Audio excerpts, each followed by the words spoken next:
വയറിൽ ഗ്യാസ് പലരെ അലട്ടുന്ന ഒരു പ്രശ്നമാണ്. അപ്പോൾ വയറിൽ ഗ്യാസ് ഉണ്ടാവുന്നവർ ശ്രദ്ധിക്കേണ്ട കുറച്ച് കാര്യങ്ങളാണ് പറയുന്നത്. ഭക്ഷണം കഴിക്കുമ്പോൾ പതുക്കെ കഴിക്കുക, വളരെ തിരക്കോട് കൂടിയിട്ട് ഭക്ഷണം കഴിക്കരുത്, കറക്റ്റ് ടൈമിൽ റെഗുലർ പാറ്റേൺ ഫോളോ ചെയ്ത് കഴിക്കുക.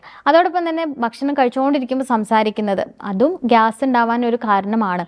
സോ കഴിയുന്നതും സംസാരിക്കാണ്ട് ഭക്ഷണം കഴിക്കും. പിന്നെ മറ്റൊന്നാണ് ഭക്ഷണം കഴിക്കുന്നതിൻ്റെ കൂടെ വെള്ളം കുടിക്കുന്നത്. ഒന്നുമില്ലെങ്കിൽ നിങ്ങൾക്ക് ഭക്ഷണത്തിന് തൊട്ട് മുമ്പായിട്ടോ അല്ലെങ്കിൽ ഭക്ഷണം കഴിഞ്ഞ് അല്പസമയത്തിന് ശേഷമോ വെള്ളം കുടിക്കാം. പിന്നെ മറ്റൊന്നാണ് ഭക്ഷണം കഴിച്ച ഉടനെ, അത് ഹെവി ആയിട്ട് ഭക്ഷണം കഴിച്ച ഉടനെ തന്നെ പോയി കിടക്കുന്നത്. അതും ഗ്യാസ് ഉണ്ടാവാനുള്ള ഒരു കാരണമാണ്. അപ്പോൾ അതും ശ്രദ്ധിക്കുക.